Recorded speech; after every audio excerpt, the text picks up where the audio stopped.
I have two words, Michelle Yeoh. Michelle Yeoh, Michelle Yeoh. When she said, ladies, don't let anybody ever tell you you are past your prime.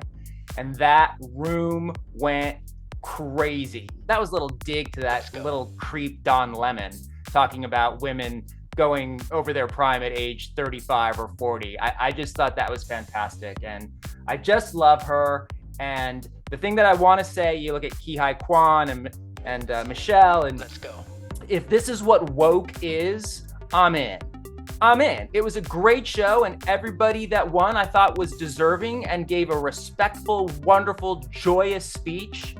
And the number of moms that were celebrated last night. Let's go. I mean, that got me here. I love my mom, you know? She's done everything for me. And who can't get behind that? Anybody who's gonna dump on last night's Academy Awards is just a bitter, miserable person. The folks that I thought were flawless. Let's go. Let's go. Just in the way that they look.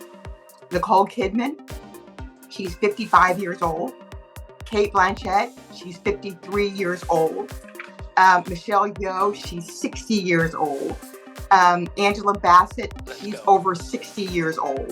Wow. And I just thought that the folks who were the most glamorous, the most beautifully put together were women, and they were all over 50. Who was the woman wearing that white outfit with all of the tulle kind of swirled around her? I felt sorry for the person. Was she in white? With like a big... Yes, white. And I felt sorry for the person behind her, but seeing it, I went back and looked for a clip on the carpet and, or just out and about, and I thought it was absolutely fantastic. The surprise moment for me, I gotta say, was Jamie Lee Curtis. This is a woman who has been active in the business for 40 years, 50 years? I mean, since she was a kid, everybody in that room was thrilled for her. Whenever I hear an amazing acceptance speech, like Jamie Lee Curtis's acceptance speech where she was so inclusive of everybody and thanked everybody, and it wasn't just her standing up there, but all of the people, I'm like, oh, I would want to be like that, like that feeling, and that, because obviously it's true. Because Angela Bassett really was quite incredible in the Wakanda movie. And I think that there were lots of folks really disappointed that she didn't get it, but no one more disappointed than the look on her face when she didn't get it.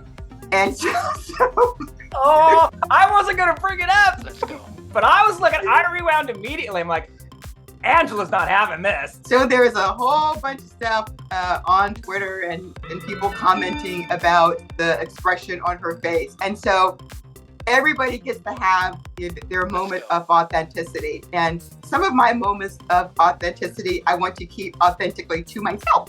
And so so you're an actress. And so that means that you know how to act. And so you just sort of have to, go with what you have. And I sort of feel bad that people are talking about it this morning, and saying, she's a human, blah, blah, blah, blah, blah. She's all of that.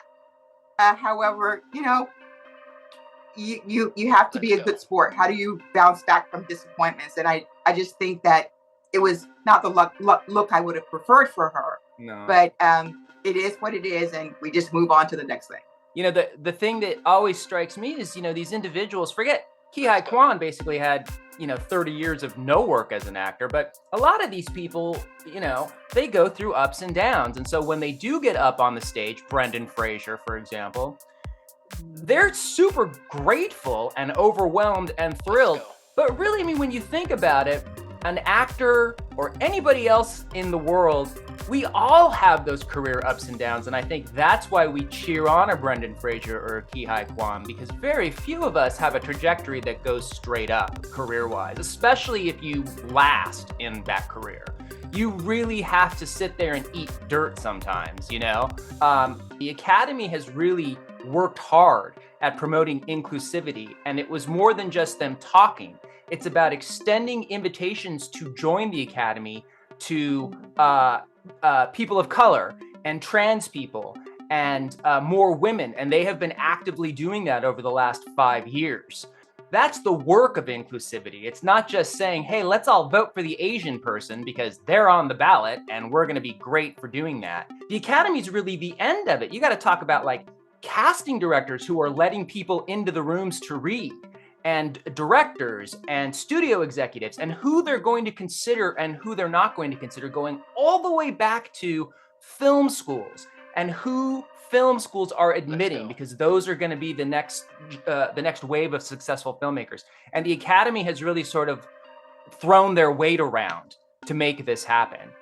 So I appreciate that the work has been done behind the scenes rather than just rah people of color.